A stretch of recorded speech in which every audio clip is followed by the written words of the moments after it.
Welcome to the What Follows series here at the University of Colorado Boulder. My name is Whitney Dale Borden, and I'm here with Don Gregorio Anton. Thank you so much for joining us, Don. It's my honor. In your lecture, you talked about a light less defined defines less. Can you elaborate a little bit about what that means? There's something that happens to most of us when we start to establish what it is that we become through other people's eyes. It's a difficult process because so many of us oftentimes assume that light comes from other objects, when I believe it comes from all objects. It comes from you, it comes from your experiences, it comes from the objects that you possess, it comes from all these different things that in one way or another give you an opportunity to see yourself. The problem is that so many of us do not believe in the intensity of our own light.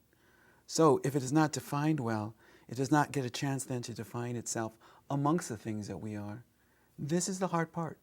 And this is where education has oftentimes failed us, because so often we learn failure first. When you learn failure first in education, you start to understand things through failure. And if things become less defined because of that failure, then all you find yourself doing is portraying that failure in so many different things. That light that we have, the importance of what it means and where it comes from, has to be rejuvenated each time you see, has to be given the possibilities of becoming stronger. But we forget to teach that. We forget to understand the importance of where that light is and what it needs to survive.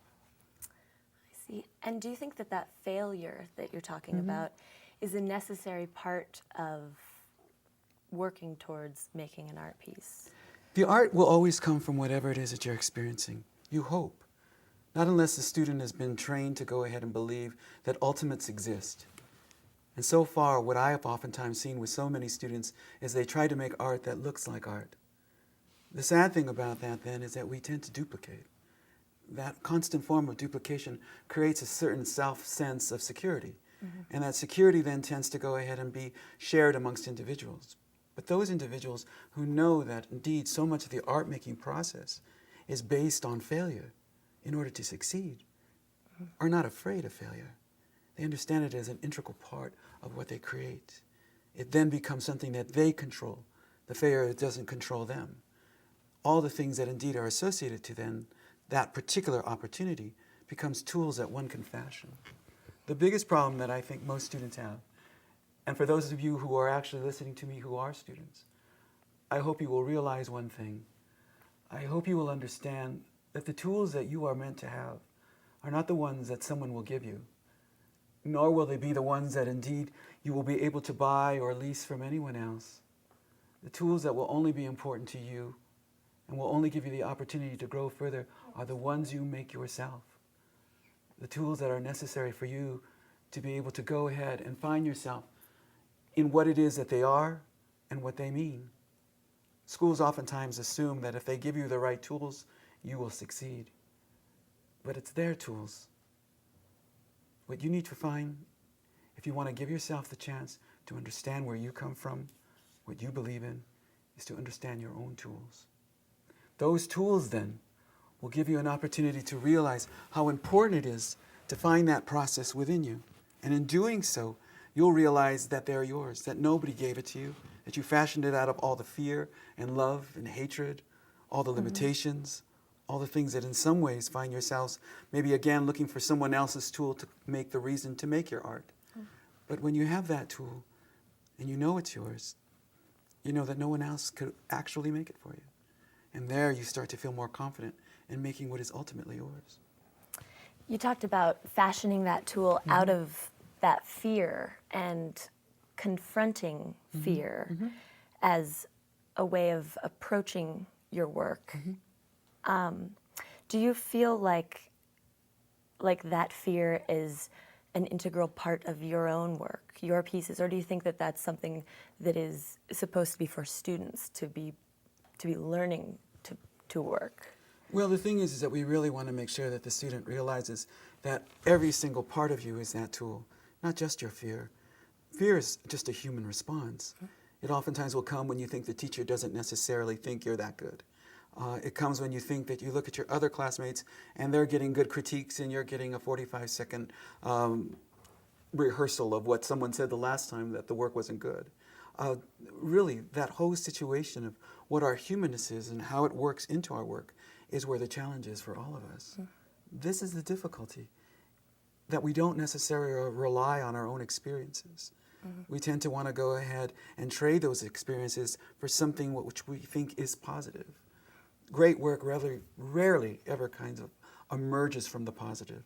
It usually emerges from things that you had to struggle with. And in that struggle, you will find from time to time that it has gifts for you. What is so amazing is that I find students afraid of mystery, because so often they think, well, in order to control this, to know exactly what I'm doing, I have to control everything. But so much about what is discovery is that mystery.